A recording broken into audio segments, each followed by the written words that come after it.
This is Lorenzo, and this is the Lifestyle Design Taxonomy video series, lesson number 1. It's on the 9 facets of lifestyle design. As the title suggests, this video series has been designed to help you learn the 5 steps of lifelong lifestyle design. You're going to master the time allocation strategies of organizing your work, health, and personal activities, there's 12 of them, in a way that will allow you to fulfill your physical, psychomotor, cognitive, emotional, and socioeconomic potential. Now, before we get started, make sure to download the Lifestyle Design Taxonomy PDF to follow along, starting right at the top with the 9 facets of lifestyle design. If we are to make the most of our lives, in other words, fulfill our physical, psychomotor, emotional, cognitive, and socioeconomic potential, the 5 dimensions of our being, then we need to learn to better think about, organize, and master the unavoidable activities that make up a life. In other words, the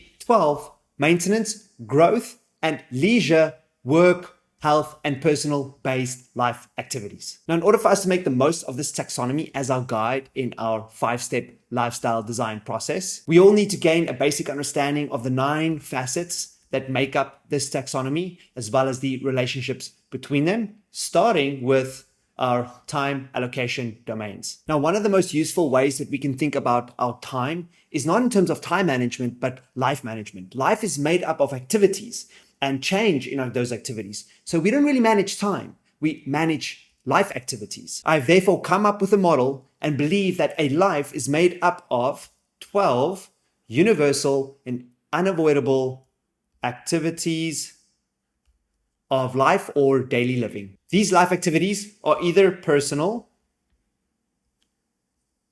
or social in nature, or think private versus shared. A life activity is either active or passive in nature. Finally, all life activities are either instrumental, or what I call autotelic. Instrumental means you're doing something for some future reward. You're sacrificing the present for the future, or you're doing something for its own sake. Some of the best activities are when you do both, that you do something because it's enjoyable, but it also has some future reward or benefit. So if step 1 is break life down into manageable parts, such as the 12 activities of life, then we want to learn when do we do what on a daily basis, and when will we do what on a weekly basis in a way that will allow us to express and fulfill our physical, psychomotor, emotional, cognitive, and socioeconomic potential. Moving on to our next 3 facets, we have our activity types. Every activity of life can be classified according to their primary function, which are activities of maintenance, which supports balance and homeostasis, activities of development, which supports activities of growth, and compounding growth especially, as well as activities of leisure or things that we do for its own sake, the pleasures of life. Examples of maintenance activities include, number 1, expressed in verb form, we have sleep. Number 2, eat. Number 3, walk. Number 4, manage. Number 5, maintain.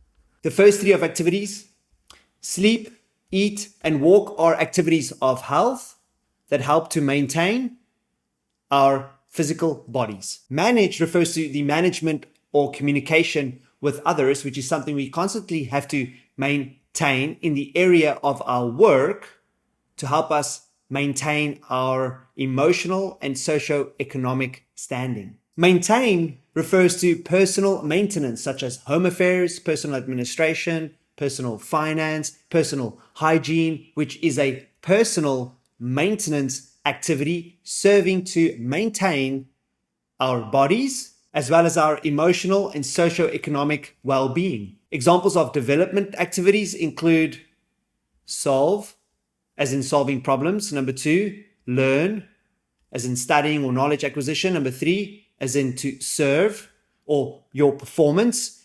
And number 4, train or to exercise. Identifying, learning, and solving the problems that you care most about in life are development activities in the work category of life, which will help you fulfill your cognitive as well as socioeconomic potential. To sell or to share with others whatever you create as a performance is a developmental activity, something you want to get good at in the area of your work, which will help you fulfill your emotional, because you're working with people, cognitive, because you're working with your mind, and socioeconomic, because you want to make money with what you create, potential. Training or exercise is a developmental activity in the area of your health that will help you fulfill your physical as well as your psychomotor. Think of your gross and fine motor skills potential. Finally, examples of leisure activities include, there are 3 of them. First is to entertain. Number 2 is to connect. And number 3, play. Entertain refers to entertaining yourself or by yourself, like listening to music, watching a movie, which is a personal activity of leisure, which will help you fulfill your emotional potential. To connect and play with others are personal leisure activities that help you fulfill your physical, psychomotor, and emotional potential. Combining facets of time with facets of activity types gives us maintenance activities, development activities, and leisure activities to consider when we create our daily and weekly schedule, which means we need to think about a daily maintenance, a daily development, and daily leisure, as well as weekly maintenance and weekly development and weekly leisure activities to achieve complete balance. Moving on to our last 3 facets, our 3 areas of life or well-being domains. We have work fulfillment, health resilience, and personal care. Now, as we already saw, it's very useful for us to think about or classify our activities of life according to the different areas in which we will engage with them, such as our work, health, and personal categories. They are 4 work, 4 health, and 4 personal activities. We can further classify our 4 work activities into 2 broad categories, which we're constantly trying to balance. These are activities of creativity versus service. Examples include to solve problems, as we saw earlier, as well as to what I call learn. This is to study or to acquire knowledge. Next, we have to serve. And number 4, manage. It's not so much work-life balance as it is activities of creativity and activities of service that we have to balance, because activities of creativity is typically done by ourselves or on our own when we solve a problem or when we acquire knowledge. We usually do that by ourselves, whereas service is when we go and share that knowledge or creation with others. The 4 activities of health can also be further classified into 2 broad categories, which is also a balancing act, namely activities of energy balance as well as activities of stress balance. For example, and our first energy balancing activity is energy consumption, to eat. Number 2, which is to move or walk. As for our third activity, we have to train or exercise, followed by sleep. Achieving optimal health really comes down to mastering only these 4 activities. Not only are we trying to achieve balance between activities within the same category, but also between these 2 categories. The harder we train, the deeper we need to sleep.